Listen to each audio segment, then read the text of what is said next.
What if I told you that the US dollar was about to collapse and the US government just used crypto to bail themselves out? My name is Ian Gillespie, and in today's presentation, I will be discussing the collapse of the US dollar and the use of the Genius Act to help bail the US government out of a collapsing economy. So, for some context, the US dollar has been under attack.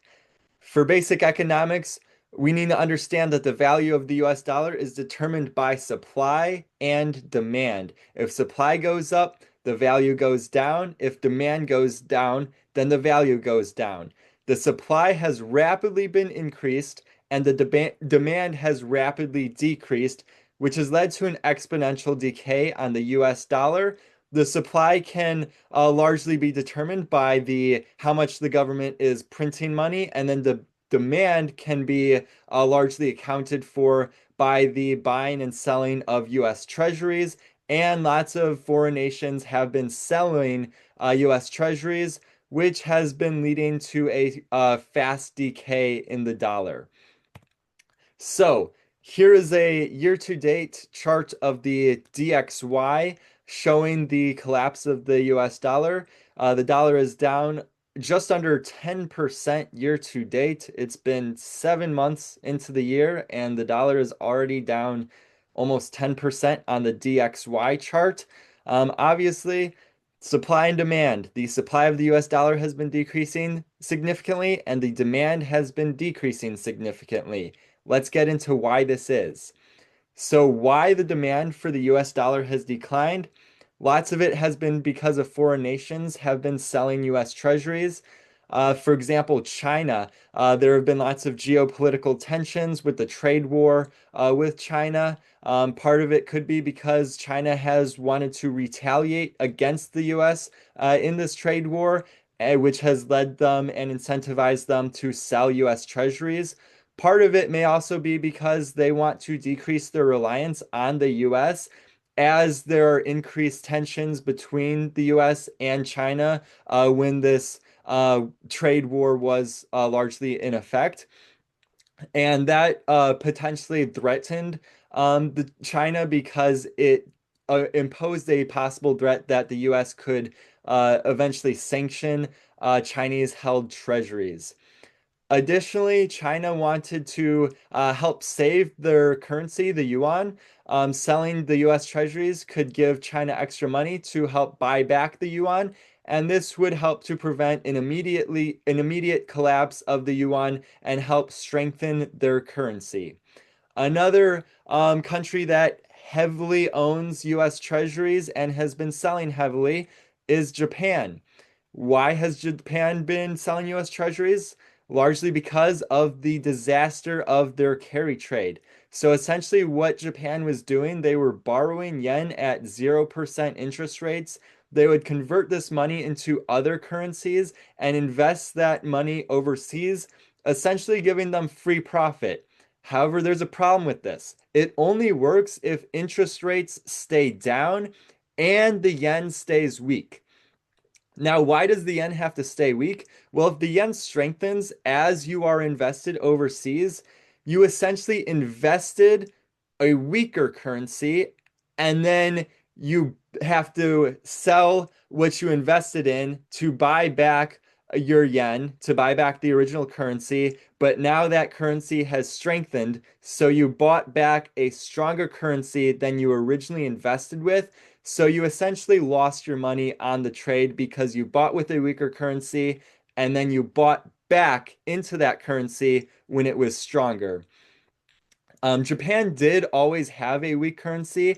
It is just getting less weak, so it's not necessarily a strong currency, so to say. It was just so weak, and now it's getting less weak, so it's strengthening, as you could say. And this became a problem because the yen got too weak, which led to increased import costs and inflation, causing the Japanese government to need to intervene.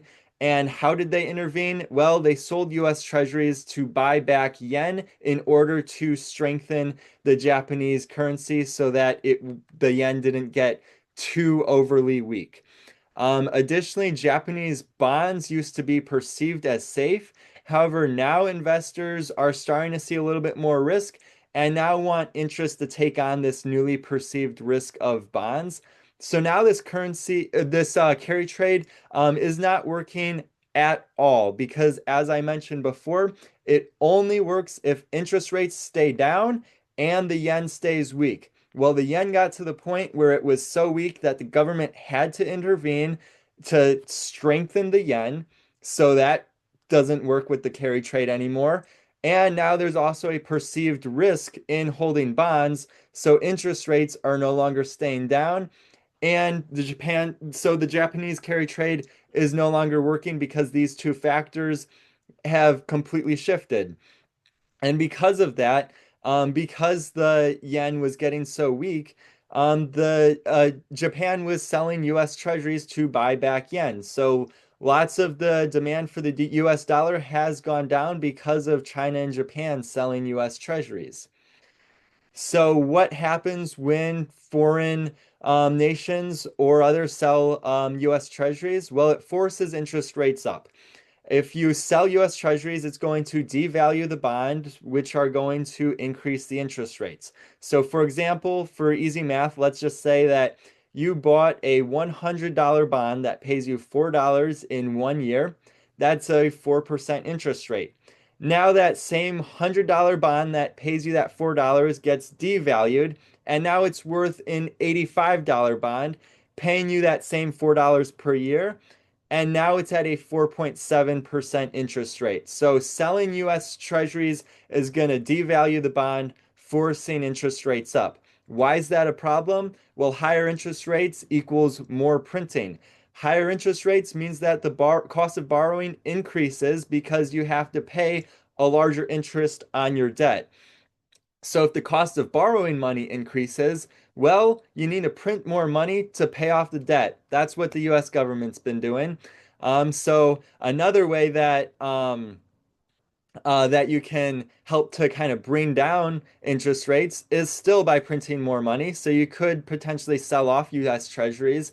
In that case, the Federal Reserve would print money to buy back Treasuries to lower interest rates back down. So regardless, whether you have high interest rates or you're selling off US Treasuries to reduce those interest rates back down, the end result is essentially the same. There is more printing that happens. Now, this leads to the US dollar cycle of doom.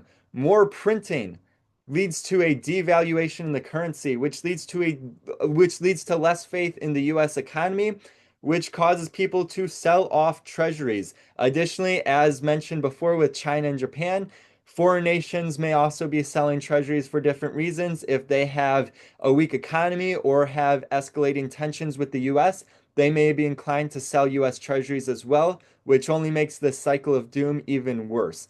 This selling of treasuries causes interest rates to go up, causing the cost of debt to increase, which causes more printing to pay off this higher higher cost of debt, which further decreases the value of the currency and just repeats this cycle over and over and over again and leads to more and more printing.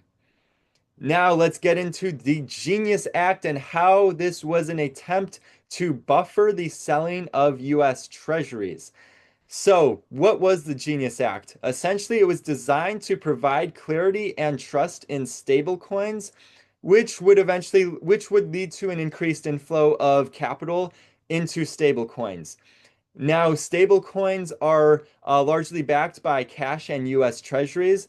So, giving this clarity and trust into stablecoins would essentially help bring more money into these US Treasuries. So, if foreign nations like China and Japan are selling US Treasuries, what can kind of help offset that selling of Treasuries? Well, getting more people, finding other ways to get more people to buy into US Treasuries, which the Genius Act kind of helps to do. Additionally, the Genius Act requires that stablecoins must be backed by cash and US Treasuries.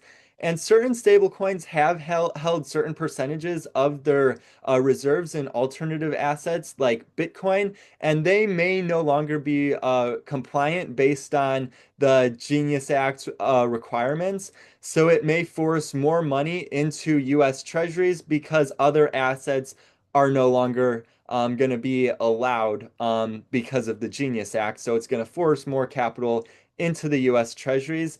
Additionally, it will ban yield-bearing stablecoins, so it does limit competition with direct purchases of US Treasuries and banks as well. So essentially, the Genius Act, while it's not going to entirely be able to offset all of the selling of treasuries that has happened, I believe um, it was largely taken into consideration to kind of help strengthen the dollar because of the selling of treasuries and help bring more money back into the US treasuries. Now, my solution is to buy Bitcoin. The Genius Act is a buffer to combat major issues with the US dollar, but it's not a full-scale solution. Too many treasuries have been sold off. The government is printing too much money. The only solution, I believe, is to buy Bitcoin. The value of the US dollar is just heavily dependent on two things: how much money the government prints, and foreign nations with already failed economic policies having a strong economy. I do not want to depend on those things. Those things have not played out well in the past. I don't think they'll play out well in the future. So I will gladly keep my Bitcoin that cannot be inflated and cannot exponentially decay in this doom cycle of money printing.